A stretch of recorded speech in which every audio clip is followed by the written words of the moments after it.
This is the one I struggle the most with. I have a lot of opinions. Matter of fact, I'll tell you something. It's hideous, but you can measure my distance from God. You can measure my distance from others. You can measure my distance from my own surrender by how many opinions are in my life. And God, if I could personally, as a member of Alcoholics Anonymous, become opinionless, I think that would be, I would finally have gotten to a place where I've actually carried out the decision in step 3. Because what is my will? When I'm saying to God, it's coming from the intention of turning my will first of all, and then my life. What is my will? It's my view. It's my way. It's my opinions of how things should be, how things shouldn't be. And I incur personally, when I have a lot of opinions, I incur the anxiety of my opinion of how things should be isn't going to be done. You know, the anxiety of not getting my way, or the depression. You know what depression is? That's when God stops doing your will.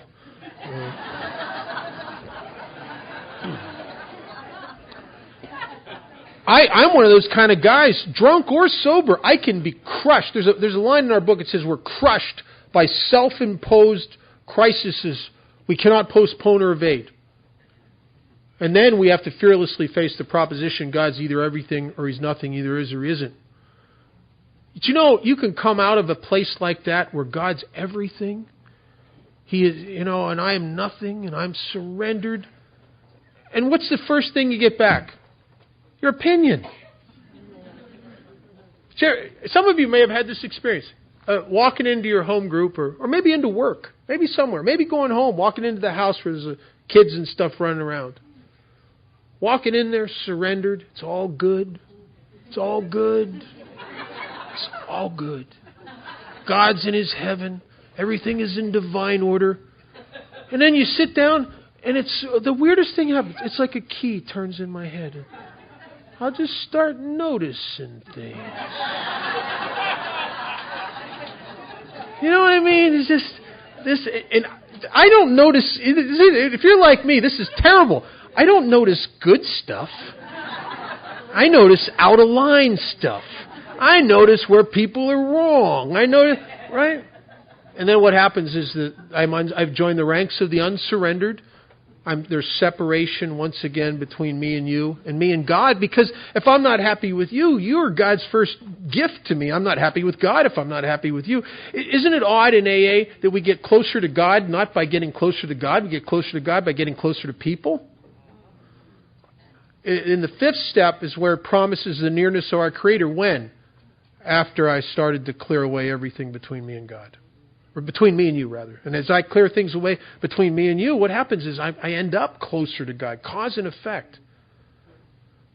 Because you are my first expression of God I ever see as you. The Hindus tell a story of creation that I found fascinating. I love it. It's called Maya. And it stands for the Great Illusion. And their story of creation is that God existed timelessly unto Himself. And He devised this cosmic game. And the cosmic game was He would break Himself into an infinite number of parts, give all the parts costumes, skin suits, and give all the parts amnesia.